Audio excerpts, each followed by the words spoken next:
and welcome back to Mucky Hope Productions and Survivor Episode 8. And it's a bit of a momentous day.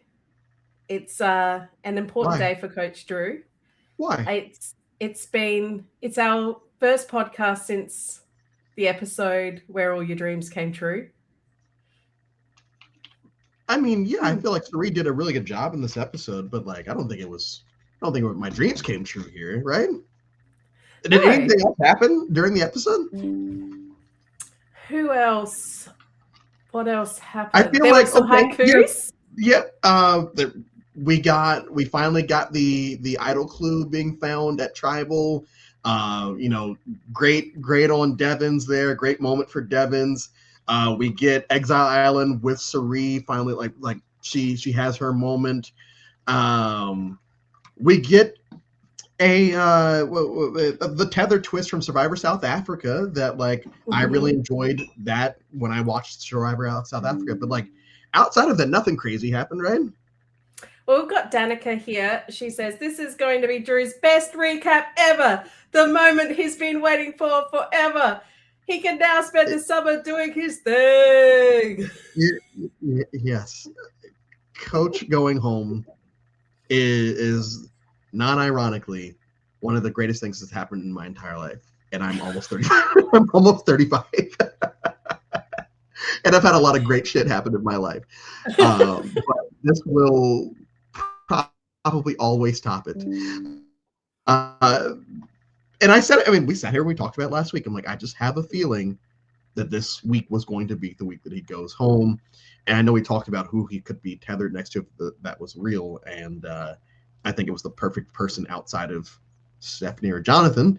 But we'll touch all about it. Well, Danica says, is it bad that the first thing I thought about was Drew? It was the first thing I thought about as well. The amount of DMs and text messages I got that night and the next morning, it was insane how I woke up to just people's hey, congrats, as if I just won Survivor. When in reality, it's just I just get to keep on watching. So that's fun. Well, Lucky says, I'm happy for you, Drew, but I do need to see the alternate reality of you never watching Survivor again. On the channel. The sliding doors moment. I mean, who knows what you could achieve if you did come on this little show to talk to us. What you could be doing with that time. Even when he did the shot in the dark, I'm like, this is where it all goes so horribly wrong. And if Jeff had shown safe, I've never believed anything on the show has ever been rigged, ever. And if that had happened, and nope, the fix is in. I would have believed 100% that the fix was in, but it wasn't. Coach went home. Chrissy went home. Coach had to go. Of course, he had to go. Aubrey going home. Then, if Coach was safe, it would have been Devins and Aubrey. It would have been Devins and Aubrey. Yeah. Yeah, left wondering if that was real. All about that because I think one of their times might be up soon. Well, in the words of Jeff Probst, it was a big show. It was a big show. It was a big show. In a few weeks. Best episode in a few weeks. There was a lot. We start off with the tribal aftermath and the absolute gloating that came from Jonathan and Coach and everyone. And Tiff keeps it calm. Keeps it cool. Do you think she's trying to rein in being a big energy around camp? Yeah, you kind of have to, because if you come back and you pull a Rupert and Pearl Islands, who the hell did this? It's people are going to be less likely to try to talk / work with you. So we know how she feels based off of facial expressions and confessionals and how her voting confessional from last week, which I'm sad we didn't get one for this week, but fine. But we know how she feels, and I'm glad that she's able to express it. I'm also glad that she was able to keep it in check because everyone voted that way. So if you want to work with some people this round, you're going to have to not antagonize everyone. And I think that she did do a good job of, putting on a happy face and then immediately going to other people and they come to her and say, hey, this is what we want to do. And I think that that's why she's able to get out of this pretty much scot-free. And she did have a few conversations. We saw her have a conversation with Coach and also Joe. So she did sort of very graciously confront those who wrote her name down. We did see skipping ahead, Coach making an absolute dog's breakfast of that conversation. It was, and obviously I'm assuming there was some editing behind it, because there is no way that she just asked him a simple question of, oh, who did this? And he kind of just stare off into the distance. Like, there's no way that there was that long of a pause. No. I can't believe it. And I don't like that man. And it was still like, okay, he has to have had an answer ready for when that question gets, because he knows the question is coming, because he's the one sitting there denying it. The next logical question would be, oh, so who? Oh, yeah, horrible job on his end. Great job on the editing. I think what was confusing to me was, and maybe this has been your entire thesis behind your Coach problems, is the lie. He told so many lies, but then said, you can't get to the end of this game by lying. Does he know? Do you think he knows that he's... What's going on in his head when that happens? Mike Turner in 42. I don't even know who I was, but anyway, Mike Turner in 42. He gets to the end and he realizes, because he's been playing the honor integrity game, or so he thinks, but as the audience, we know that he's been lying and backstabbing and all that. So when he gets called out on it at Final Tribal, you see on his face the moment he realizes, oh, I have been, like, you could tell that, like, he didn't realize that was what he had been doing. That was his first time playing. This is Coach's fourth time playing. He knows he has to. The man is not dumb. He's not a moron. Like, no, he is an intelligent human being. As much as it pains me to say that, he's an intelligent human being. So there's no way he doesn't grasp the fact that what he is doing is lying. Like, he has to be in on the joke, because the alternative is he is a fool, and I don't believe that he is. We've got Danica saying, I thought it was funny that Chrissy was doing to Coach what Coach did to her earlier in the season. Yeah. That was satisfying for me personally, to have those tables flip. Yeah, and I know that when that happened early in the season, there was like a bunch of people that were saying, "Oh yeah, this is a Chrissy winner edit." So, you know, for it to come full circle here, but in the same episode that Chrissy ultimately gets booted. Yeah, it was a fun moment, and you know, I feel like the content that we did get from Chrissy this season was great. You know, for the most part, and so it sucks that she had to be the one to go out with him, but like I said, outside of Jonathan and Stephanie, she was the next best option to go out with him. Absolutely. Something that stood out to me was Coach's conversation with Jonathan soon after the tribal, where he says, I am the ultimate shield. And then in his confessional, he says, I'm running this show. I'm running. So to me, that seems like the extra haikus, the being extra silly, the dancing. Do you think that was Coach's strategy to be a shield, to be a heat seeker? Yeah, but the problem is shields, at least from my perspective, I feel like shields have to be either strategic, social, or physical. In this situation, the D vote, yeah, it was his idea, but like everyone was kind of in on it. It wasn't like Coach was like, everyone get on board with this or you're going home. Socially, people, like Rizzo says, "Oh yeah, you're my you're my hero," whatever he said on Coach's way out. Socially, I feel like a lot of the good graces of Coach is because of his previous seasons, and people just enjoyed him for that. But I think he was kind of just, oh yeah, and then there's Coach over here, and we're having a good laugh at whatever he's doing in the moment. And then physically, I feel like was probably his best attribute. And in this episode, It sure as hell wasn't, because one of the only people that is in athletics for a living couldn't do an athletic thing when it really mattered. So yeah, I feel like him saying Shield was a goofball. Shield is not really a shield at all. It's just a goofball that we know that we can vote out at some point. They're not really keeping everyone, Yeah. Well, we had more middle people discussion. Have you heard the term middle people before? Because last week I didn't know what they meant by middle people. Yeah. And then they laid it out as, Christian, Devons, Emily, Tiffany, Aubrey. They were the middle people. Did you see this dynamic as clearly as they were laying it out? No, they're not. They're playing the middle as far as they're good. Like the person who's playing the middle the best, and I would feel like most obvious to an audience member is Cirie. Cirie's playing because Cirie's a part of both the Old Heads Alliance, the Newbies Alliance, and she's kind of good with the Nerd Alliance as well. So like she's the one that's actually in the middle. The perception that all of these people are playing the middle, it's like, okay, so what are the two groups in these many people are in? We only have 13 or 14 left at this point. Right? Or 12? I don't know. Going into this episode, I don't remember, but whatever it is, that is a significant amount of people to be like, oh yeah, they're all in the middle. It's like, okay, yeah, or they're just a big group of people like that. I agree with Danica. So if most of the cast is the middle, then who is on the bottom? Just top or bottom, because everyone's sitting in the middle.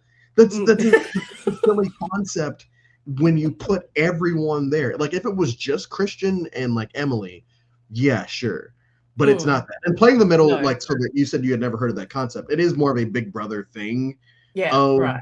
But like even if you want a Survivor comparison, like Cirie in this season, I would say Rob Cesternino, his first season, like was like one of the first people to be able to just be in the middle of two groups and kind of bounce back and forth. So yeah, I think that's what that is what the middle is, but the middle is not what was being told to us as an audience member, because that doesn't make sense. There are more people in the middle, than on the bottom and top. I think it's on the Honor and Integrity Alliance. It's their misunderstanding of what was actually happening with everyone else. They saw clear lines that weren't quite as clear as they thought. But I do want to talk about Cirie for a moment, because who doesn't want to talk about Cirie for a moment? And we get a confessional from Stephanie that, again, Cirie is in her alliance. We have Cirie, close to Emily and Christian. We have Cirie, obviously, close to Rizzo and Ozzy. And Cirie is close to Aubrey and Tiffany. I mean, she's just brilliant. Yep, going to win. She's going to win. I know crazy things can happen between now and the end. And when it comes to Cirie, crazy things almost always happen towards the end. She's just got to watch her step. She's just got to watch her step and not get medevacked. Nothing crazy happens to her from here on out. And she's just like, she doesn't get idled out. She doesn't get whatever. Like, it still comes down to that final four. Like, I do feel like the fans voted to keep Fire. Mm-hmm. And if that is the case, she goes out by fire. Yeah, well, then she just did it in Australia versus the world, right? Yeah. So if that were to happen, it would break me beyond, except for if Coach won, but it would break me. And so here we are now, where she is very clearly in the bed. Like, we are no longer talking about Christian all the time here. And a lot of the podcasts that I listen to, they're not talking about Christian all the time now. And we spent a lot of the pre-merge doing that. We're now at a point where Cirie is basically using everyone else's shields. Cirie's using Devon's and Christian, yes. Cirie's using the Stephanie Coach whatever alliance's shields. She's using Ozzy. Like Rizzo's, I don't know if Rizzo's necessarily a shield here, but she's covered at all points. And I wouldn't be shocked because we haven't seen her name written down since the Jenna vote. I'm fairly certain. We haven't seen her name written down since the Jenna vote, and that was one. Yeah. I can't even remember. There is a chance we might not see her name written down again until final tribal, if she actually makes it. What I find curious is a couple of things. I definitely want to see Cirie win, obviously. I do think it would be a wonderful bookmark to the whole series with Jenna going, I tried to find her out. I tried, but I told you this was going to happen. And after she struggled in the first challenge, like it would just be, it would, if she won season 50 after, and I think we talked about this last week, she could sit next to whoever at the end and just tell the story of Cirie from season Panama until now and win just off of that. I think the general consensus across all fans is if she's at the final 3, she is winning. Yes. That is the general consensus. Yeah. And it's funny because like listening to fans talk about like whenever they tweet, oh, if I were to play, I would have to either vote Cirie out or try to help her win. Like that's people have been saying that for years. And now we're in a situation where there are fans in the season. There is one fan in her alliance.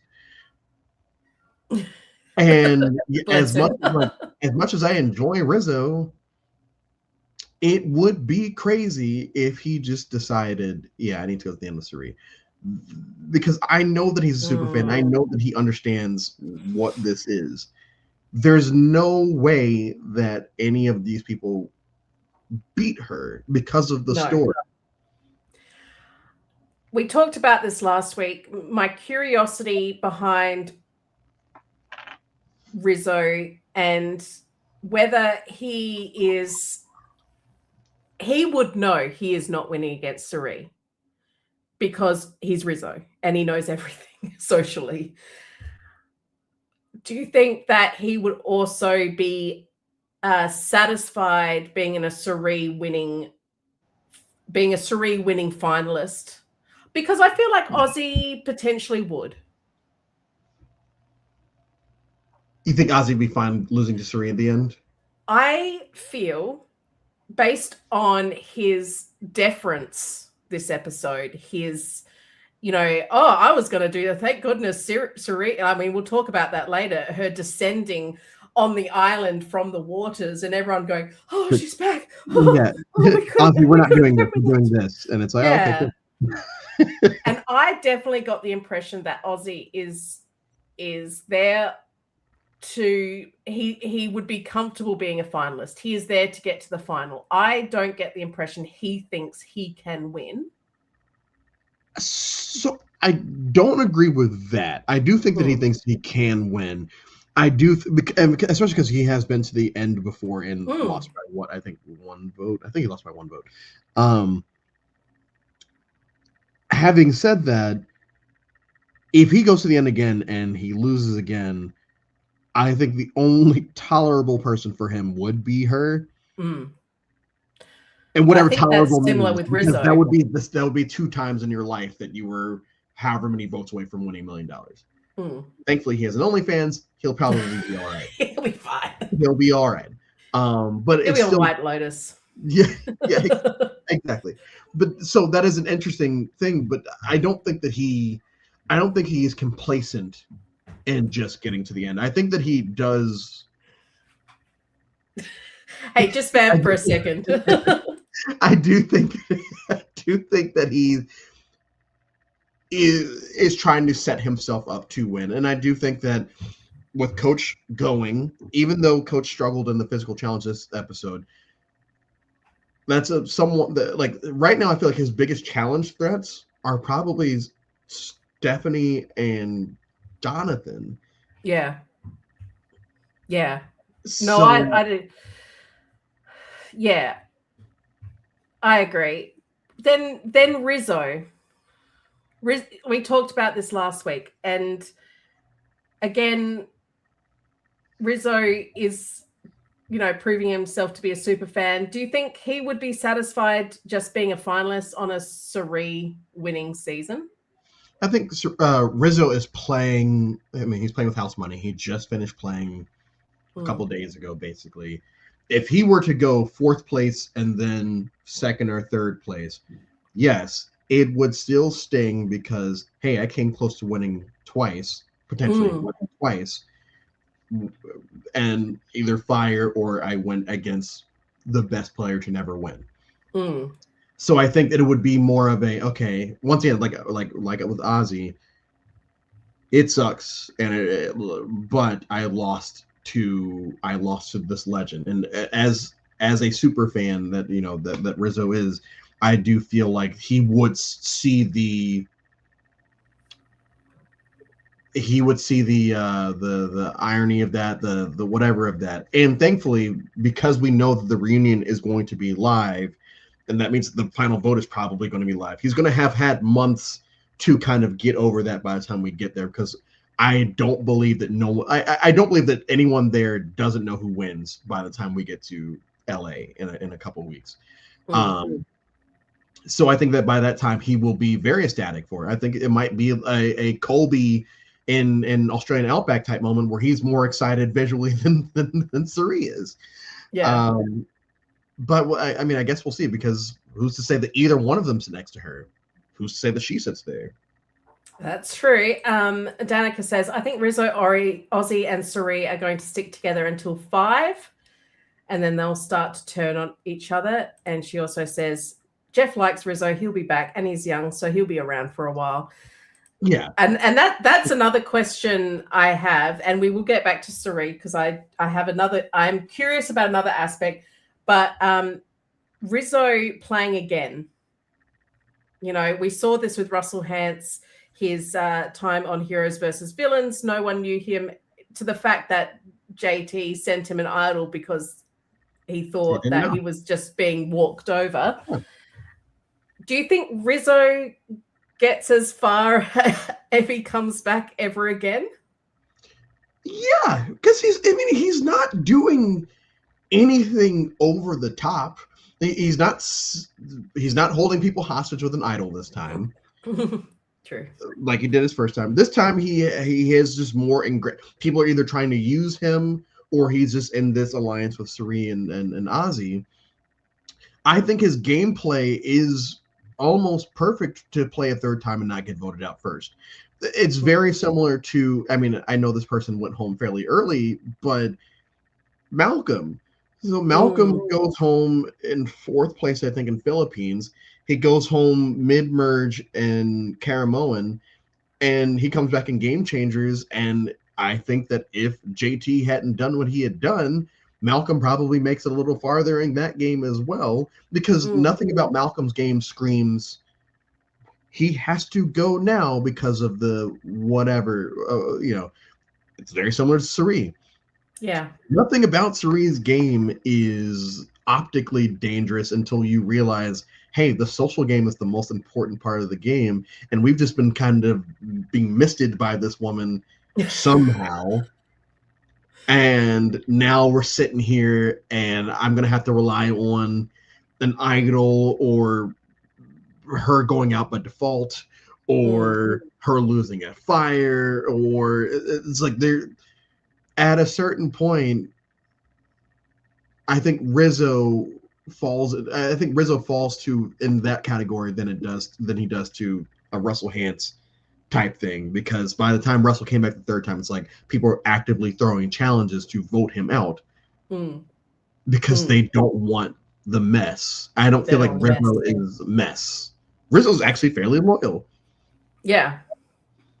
Well, back to Cirie. My last curiosity about what happened this episode is, Tiffany has seen her alliance dismantled over the last couple of episodes. We saw Dee go last episode. Cirie voted for Dee. Cirie voted for Tiffany's number 1. Yet we see Tiffany on the beach completely defer to Cirie about who to vote next. Mm-hmm. Is this woman invincible? Did Tiffany have no discussion of why couldn't you stick by me? I thought we were close with Dee, and now you're, because they were together at one point. Well, and I think it goes back to what we talked about earlier with Tiffany. Like, she realizes she can't antagonize everyone because everyone voted basically to get rid of Dee, whether they voted for Dee or not. The point was for Dee to go home. So you can't attack. So you go to the people that you know probably still have your back, because that the game always reshuffles at the end of it. No matter what, the game is going to reshuffle the next round. And the worst thing you can do is just isolate everyone because you're pissed off at them, because then they will just vote you out. And so who do you go to? You go to the person that, of the cast of characters that we have here, is the most level-headed. You go to her and you kind of just hope that this person probably has you. And Cirie, I feel like Cirie was what we see her last week saying, yeah, Dee did do this. She did do this. Like, we might want to nip this in the bud. Like, she wasn't wrong in doing that. Like, Dee did fuck up. She's not wrong. It sucked that it was Dee that went, but like, Cirie was right in her observation of, so here Tiffany hasn't done anything wrong. Now it's these people that are doing things, and Cirie does what she does, and we lose them. And I don't think I would be shocked if when we get on this episode in a couple of days, that people are upset with her. I feel like everyone's gonna be upset with Devins. Maybe I feel like people will be upset with maybe the people are upset with Joe for voting that way. Like, there are a lot of people in the game right now that are gonna be angry at each other, and Cerie's is gonna be kind of sitting there like, yeah, okay, on to the next round. It'd also be awesome if she actually won an immunity. That would be, especially Terry on top. Sorry, it's school holidays. You are fine. I just got told to make lunch. That's what my life is reduced down to. So I heard nothing of what you just said, but I'm sure it was absolutely profound, and our listeners will love it. So I don't have a follow-up to that, but we could talk about the players being teamed up. Yeah. Now, it was clear that they thought that it was just for a challenge. They couldn't perceive that it was potentially to be voted out. Otherwise, Coach would have had this giant stink on him that no one would have wanted to touch. And by luck, Cirie wins the vote of being a single agent, which turns out to be incredibly good for her. Yep. Who are you avoiding the most if you had to team up, other than Coach? Well, as shitty as it is for me to say this, I would probably be Cirie, because she's not known for her challenge competency. Like, that is, especially in a physical challenge, unless we're looking in, if there's a puzzle at the end of the tunnel and all of that, but let's say we don't know anything about anything that's going to happen in this challenge. I'm more willing to just be like, okay, probably not Cirie. Probably I want to basically, I felt like the duo of Christian and Jonathan was the best case scenario, because you kind of look at them as being really good at two different types of challenges. That's the perfect scenario. And yeah, they don't win or anything, but that's the perfect scenario. So I'm looking for someone that can do puzzles and everything, because I feel like I would do the more physical aspect of it. And if that's the case, yes, Cirie could be on the table, but I feel like I would go to the Christian first, or all these other folks at first. Even if Sandra was there, I would oh yeah, Sandra, let's do this. So yeah, I'm not avoiding Cirie like a plague. If she's there and picking between her, well, I won't even say Coach, because the problem is, once again, these players aren't stupid. They know that the person that doesn't get picked, we know that Exile is in play this season. We know there's a potential that this person will just kind of go to exile and be safe. Let's just assume this person will be safe. Yeah. There are a lot of hands going into that bag. That spot was highly vied for. And the luck that it was Cirie was perfect. Oh man, this was such a great episode if you're a Cirie lover and a Coach hater. Which is me. So like, because it could have been the other way around. That Coach went to exile and Cirie was in. It also could have been when you said last week, "Oh, what if it's Coach and Cirie tethered together?" I'm like, it's a sacrifice that I'm willing to make. Oh God. Then the discussion of Devons comes on the table between Joe, Ozzy, and Jonathan. And I think similarly to Cirie, I think Ozzy is doing really well of going between the groups and being the friend. You know, Joe and Jonathan were completely in a very tight and comfortable trio with Ozzy, talking about the possibility of Devons. Cirie and Ozzy, and correct me if I'm wrong, but I'm fairly certain, with everyone gone now, we're at the point in the game that we're at, I'm pretty sure they're the longest tenured people on the show. As far as like the earliest seasons, I think that it's the two of them. Yeah. There's no one before them. No. Ozzy, Stephanie. And Stephanie, yeah. Yeah. Shoot. But is Stephanie before Ozzy? You would know. Yeah, Stephanie season 10. Ozzy season 13, Cirie season 12. Okay, so we remove Stephanie. So your whole point. Whatever, Stephanie is fine. Ozzy and Cirie, this is time number 4 for one and time number 5 for the other. Ozzy has said it since the beginning of the season, I'm Oscar. I'm going to do this. I'm going to do that. In a moment where he could blow up, you know, when he gets blindsided, and he could have acted like Ozzy in every other season. He does have a moment that night where he's like agitated, but he's all right by the morning. And I think that meditates. Yes, like it does help him move, because he doesn't become the antagonist of like, oh wow, what a crybaby. Like he mellowed out. Cirie, once again, it's like, this isn't her first rodeo. She knows how to just do this so that in the event, like I just said, we get back to tribal after Coach and Chrissy go home, people are going to be looking at her to be pissed off at. They're going to be looking at each other to be pissed off at. People probably won't even be looking at Ozzy to be pissed off at. They'll be like, they're I think because of their veteran status and how they have performed in this game throughout the years, that's really helping them. Now, Stephanie is different because, yes, she has made it to the end once in Guatemala, and they tore her apart. Like, it was not even – Ozzy lost by a vote. I think Stephanie lost by 7 or 8. So I think that's I guess the big – if I'm trying to, like, save myself from forgetting that Stephanie was an earlier season, it would be that I feel like Ozzy and Cirie have either learned or have always been able to get out of situations like this. Meanwhile, in Stephanie's case, it's like, no, yeah, you could probably still get to the end. No one's going to give you any type of respect for anything. Yeah. Yeah. Then they discover that they're tethered together for Tribal 2. And I clocked the instant regret on Chrissy's face.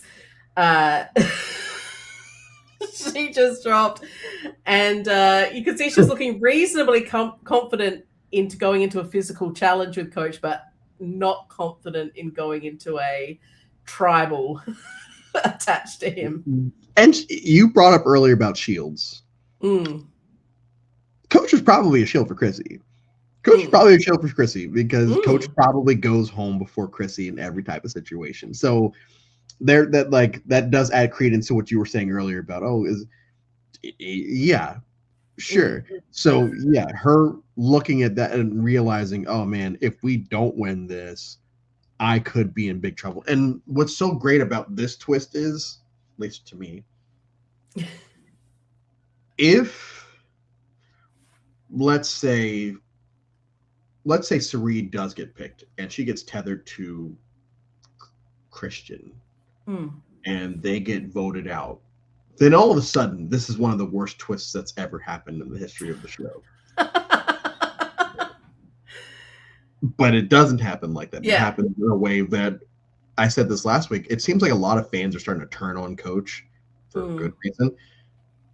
And also, because this twist happened in Survivor South Africa already, and people complain about this on here, it's like, really? Because you guys are always hyping up all these other foreign survivors as if they can't do anything wrong, but they did it on this, and now you hate it when they do it here? That's crazy.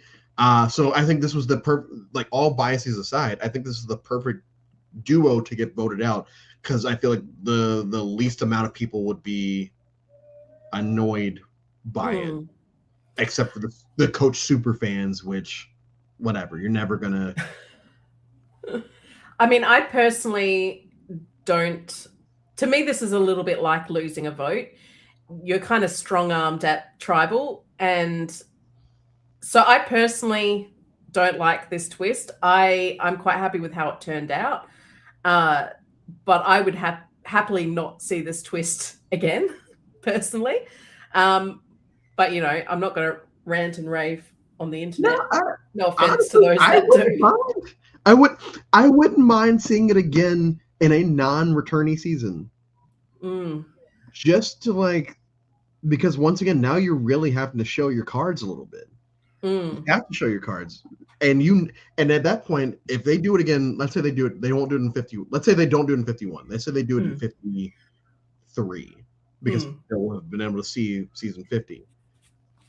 At whatever round they were here, and they say, hey, you have to duo up, everyone's going to know what's ready to happen. And they'll be more cognizant of what they want to do, who they're sending to exile, or whatever that other person would be doing at that point. And so it becomes very interesting to see how newbies react to this, even though they know what the twist is, if that makes sense. Exactly. And then Jeff will be like, all right. Yeah. So you know what's happening.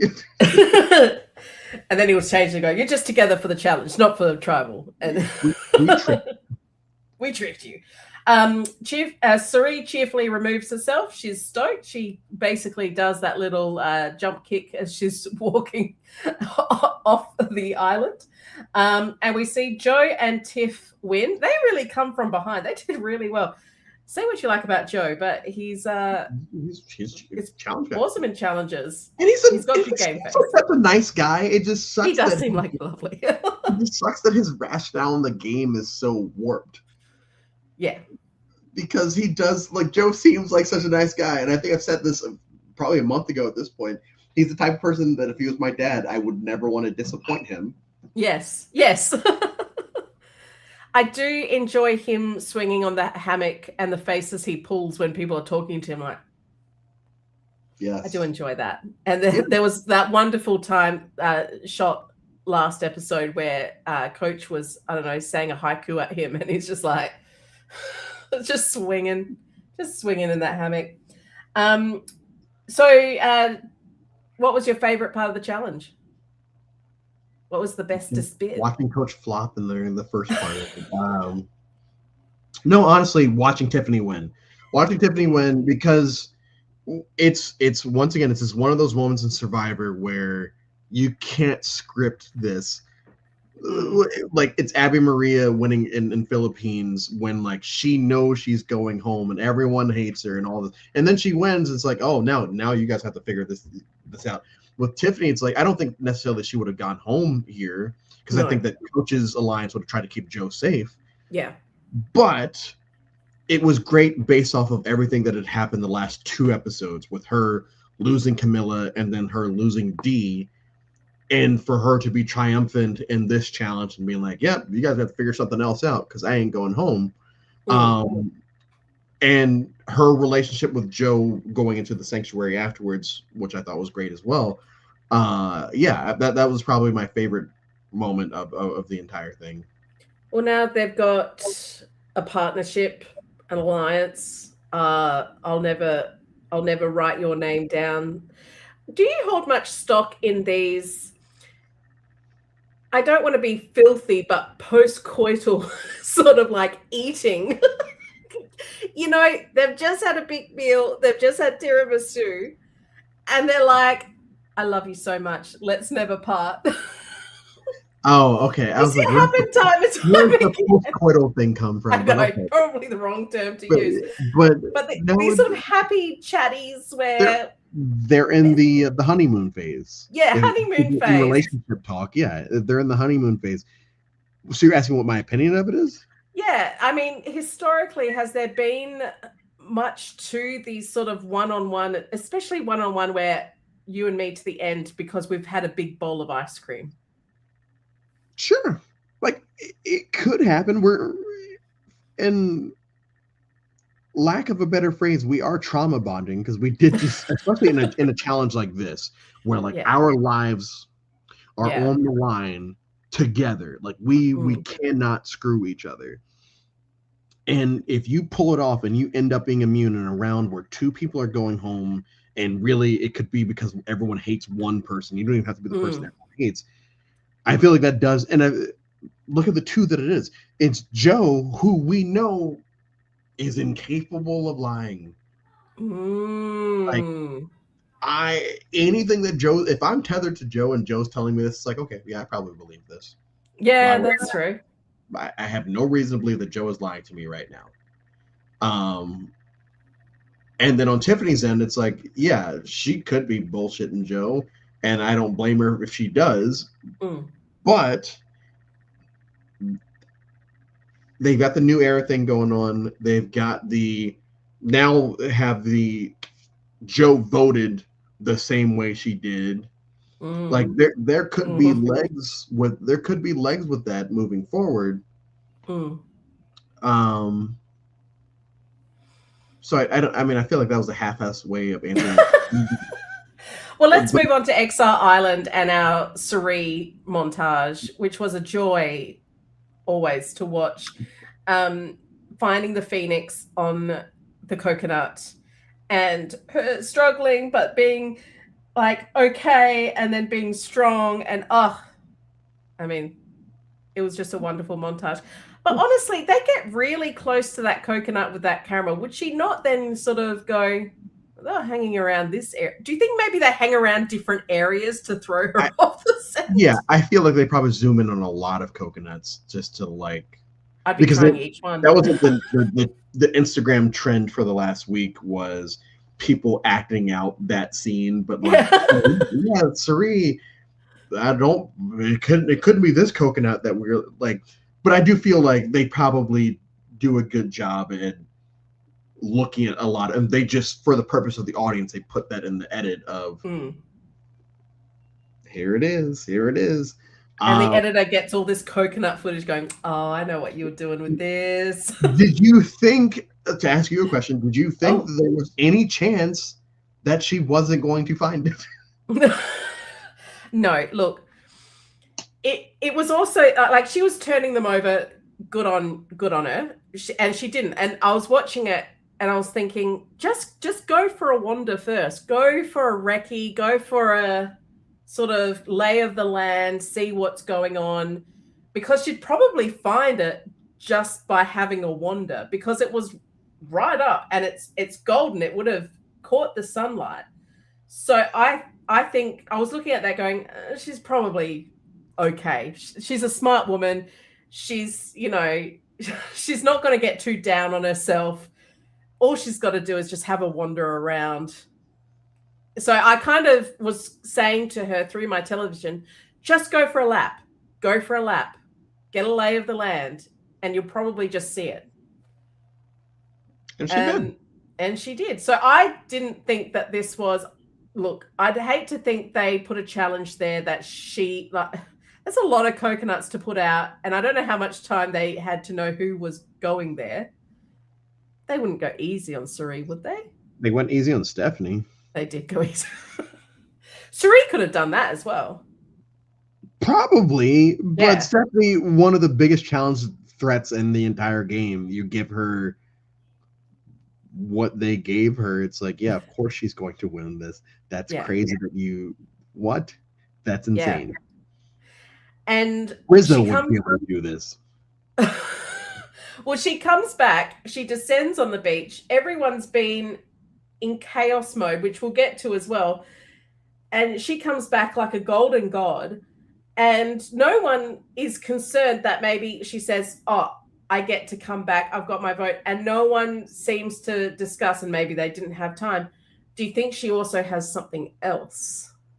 Because that is also the chance that it was, you're going back, but you're either going back without your vote or with an idol or steal a vote or an extra vote or a knowledge is power or something. Yeah. But everyone's like, no, she's probably telling the truth. She's probably why would she lie? That's crazy. Why would she lie? She's never told a lie a day in her life. And it's so I don't know. I'm trying to for everyone that was listening when we did the Australia versus the world thing, and my non-Parvati fandom, because I'm not a Parvati person.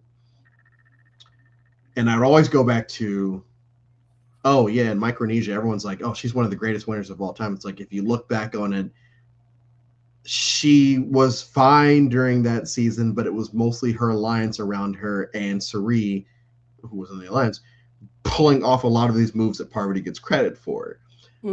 Specifically, the Eric Reichenbach necklace thing, where Cirie's the one that says that, like, her and Natalie Bolton basically are sitting there saying, you need to do this and you will be fine. And Eric, who at first was like, that's a crazy idea, I would never give it away, by the end of it is doing that. One of the greatest lies in the history of the show was told by Cirie, and we're still sitting here like, oh yeah, she's true. She'd never lie to us. Yeah, she would never lie to us because she's our best friend. Just brilliant. Well, before she gets back, Emily starts, I believe, we see Emily start the Coaching Chrissy campaign. Ozzy thinks Cirie would want Devons and Aubrey out, and Rizzo's like, yeah. And the whole Chrissy telling Coach to lay low, and starts a campaign for Rizzo and Emily. So we get 3 couples thrown out, as we saw 3 couples that got the vote.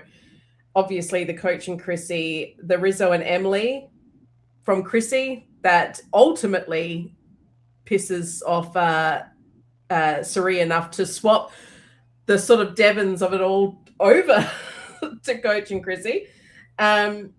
And the Devons and Aubrey as well. Did you have concerns for another couple? No. At this stage? It's one of those moments where I wish me and you were in the same time zone, that I could just live text you the entire time. Yeah. Because I have my people that I text during the episodes, like, I really want to text me this, but like I can't. But I was like, come on, man. There was never a lapse that entire episode where I'm like, Coach is going home. Coach is going home. And then it just kept saying, like, everything's leading to, like, this is. So no, I never thought there was any chance that it was anyone else. And even when other names came, like, especially when the Devons thing came up, it's like, okay, how do we navigate this? Because I know Coach is going to go home. How do we get out of this? And it's like, because Emily was I think on camera was the first person to push this narrative. And when Cirie comes back and says, Ozzy,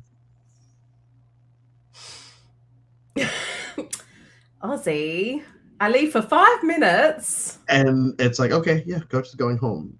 Yeah.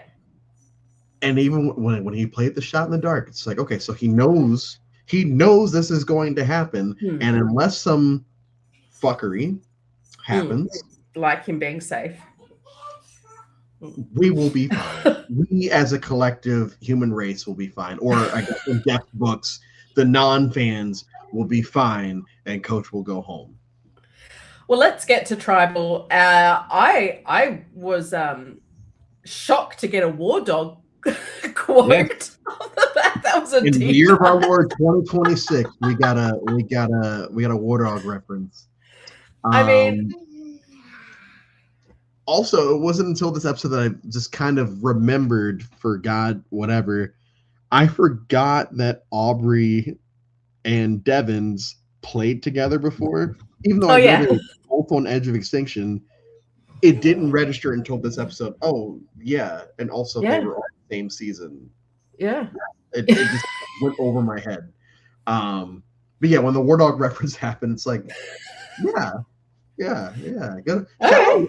Shout out War Dog. He's sitting there watching. Yeah, It's a good tribal for Rizzo.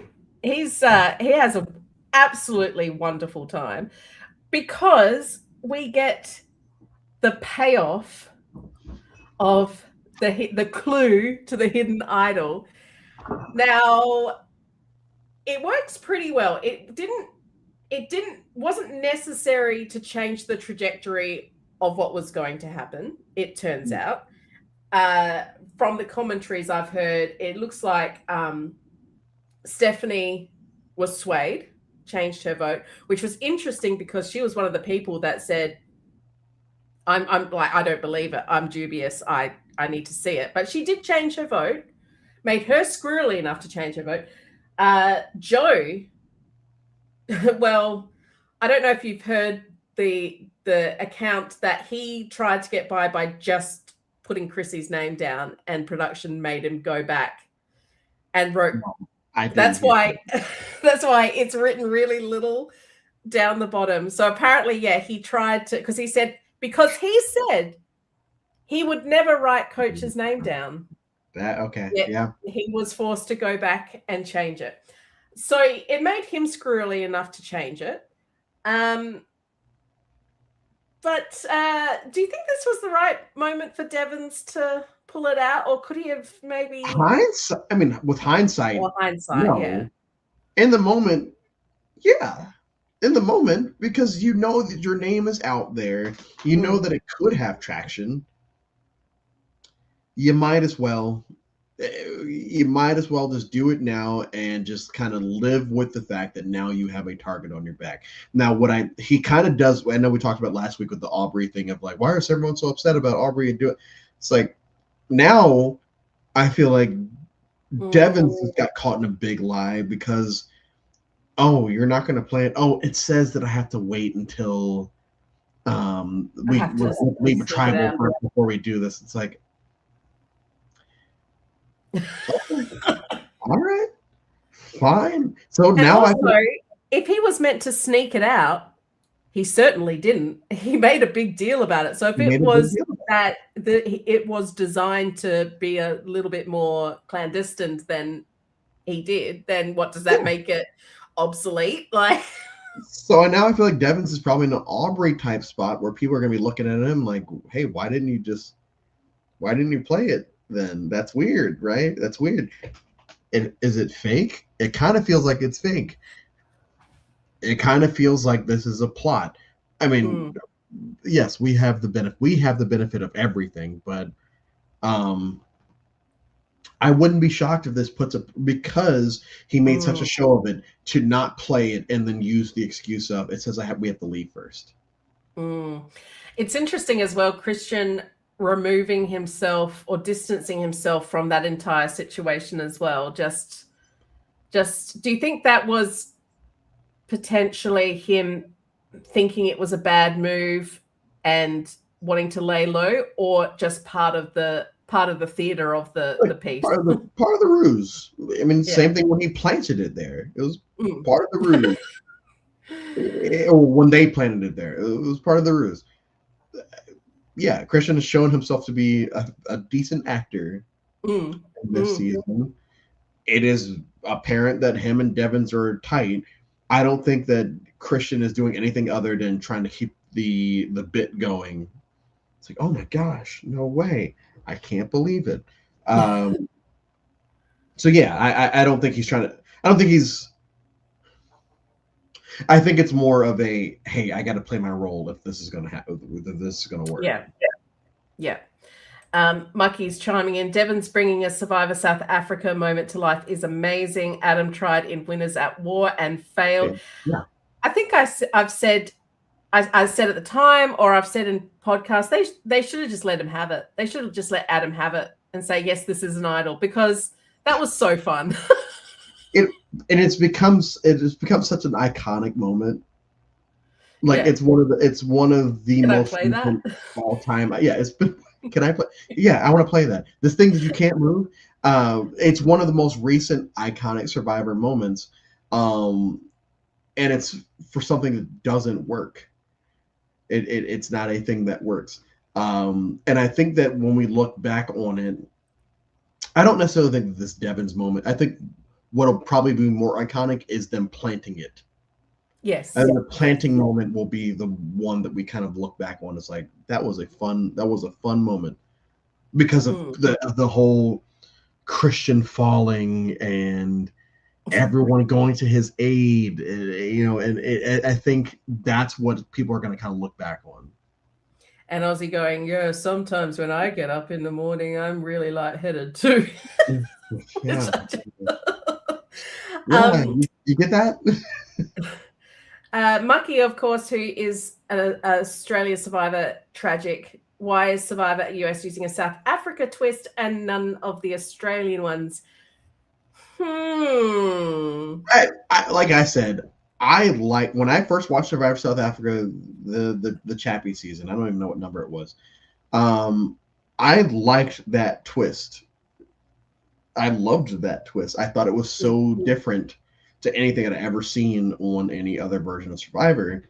And so when I found out that it was going to be on this season, like when I found out last week that was, it's like, okay, yeah, this is cool. This leads to some very fun dynamics of what could possibly happen.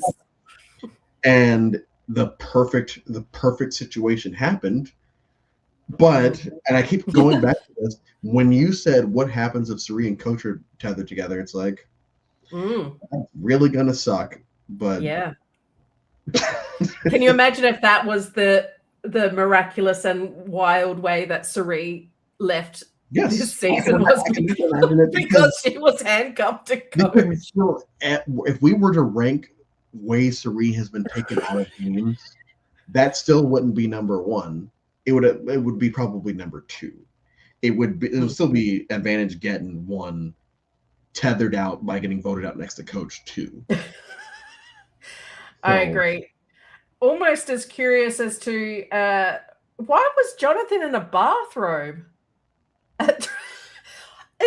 This whole thing about him being a giant, it's because he dresses like a fairy tale giant. Yes. I was watching him going, what are you wearing? He's got the ripped clothes, the patched clothes. He's going to be in a little hat with a feather at some point. Yeah. What is he, Robin Hood?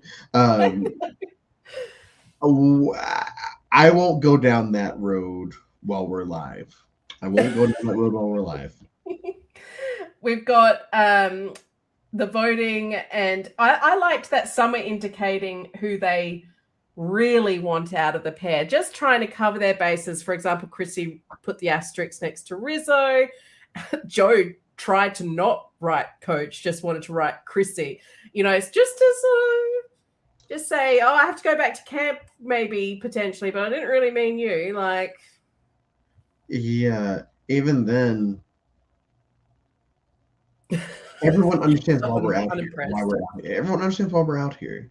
Like, I understand that you might be pissed off that I voted for you specifically or whatever, but like, just own up to it and say, hey, I wanted this person, after we get back, own up and say, oh, I wanted this person gone. It sucked because I didn't want you to go, but like we needed this person out. If Chrissy had to face Emily. Yeah. Or if Joe had to face Coach. Yeah.